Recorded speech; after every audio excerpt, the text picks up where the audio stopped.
Hello! I'm going to talk about the Harper Connelly series by Chilean Chilean Harris, the author of the Suki Stackhouse murder mysteries, which got turned into the TV series True Blood. This will be spoilery, very spoilery, because when I started reading this series, I'm listening to it on audiobook, but I was really excited because I felt like the True Blood or Suki Stackhouse books sort of veered into sex territory. She had sex with everything. She had sex with a vampire, and I think there was a human dude at one point, and then another vampire, and a were-jaguar. I think I read all of them, but it wasn't graphic. It was like, I had a relationship and we had sex, and that was mainly that. And then I started listening to the Harper Connelly series about a month ago now, or more, middle of November, month and a half. And I was really excited because, yay!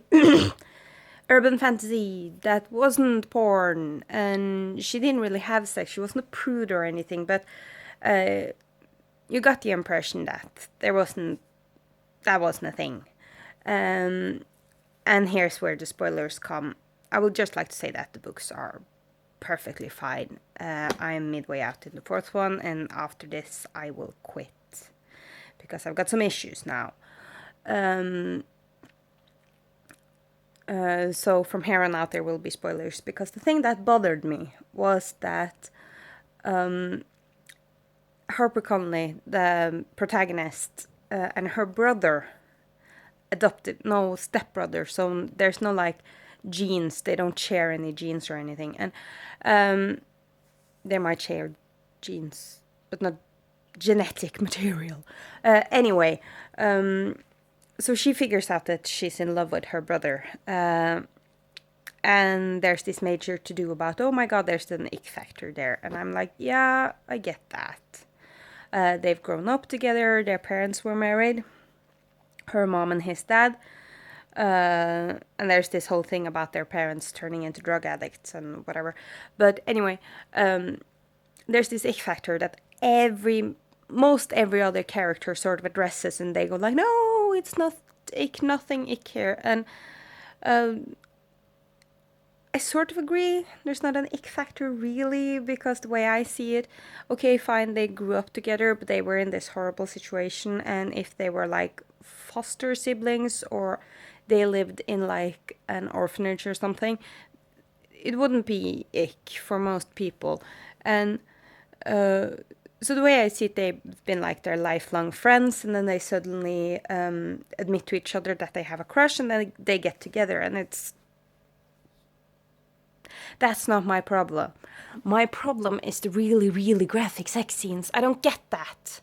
I'm sorry. If I want to read porn, I'll go read some freaking porn. I don't want to read... if I sit down to read like urban fantasy, I want to read urban fantasy. At most, I want my sex scenes to have like, oh, when we took our clothes off and the other person was really hot and then we had sex. I don't need graphic descriptions of genitalia and what one does with that. I know.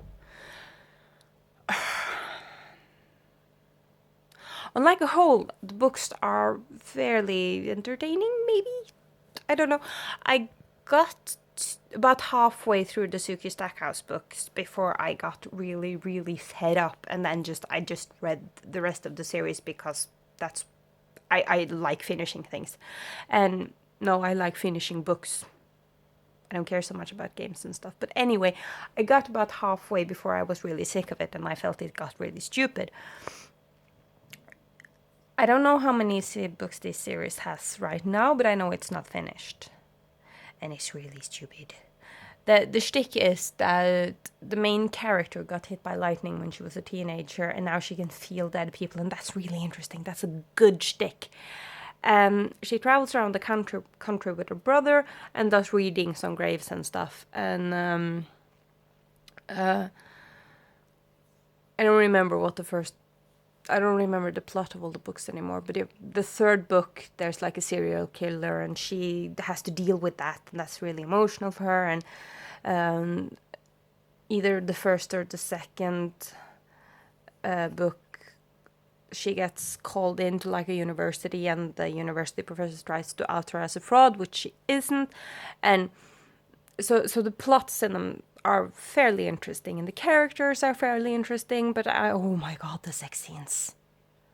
I think I'm listening to them on audiobook, so I'm not really sure how long they are, but I think one of them is about a chapter and a half.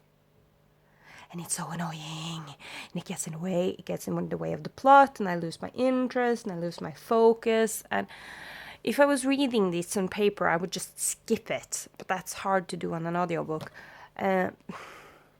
Yeah. I'm getting ranty. There are series that I have gotten recommended in the past, like I forgot the name of it, but I have gotten series recommended in the past where it's like, oh, this series is so good, and the characters are good, and the shtick is good, but around book so and so it turns into porn, and I'm like, nope. If I want to read porn, I'll read porn, and I don't generally like reading porn. I'm not the 50 Shades of Grey type of chick. No. So it's not that I'm frigid or a prude or anything. I don't like reading that. This is not my thing. And when it's like force-fed into series that I find fairly interesting, is I get the romance thing. If you want to write like Kim Harrison. Kim Harrison has the Hollow series that was just finished.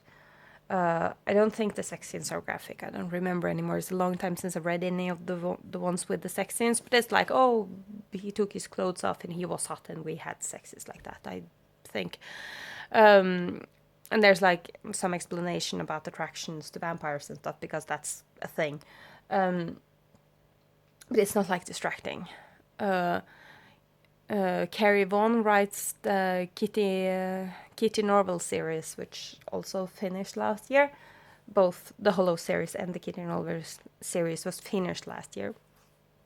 And that one has sex scenes. She has sex with her husband, and that's fine. Perfectly fine. He took his clothes off. We had sex. Afterward, I felt good.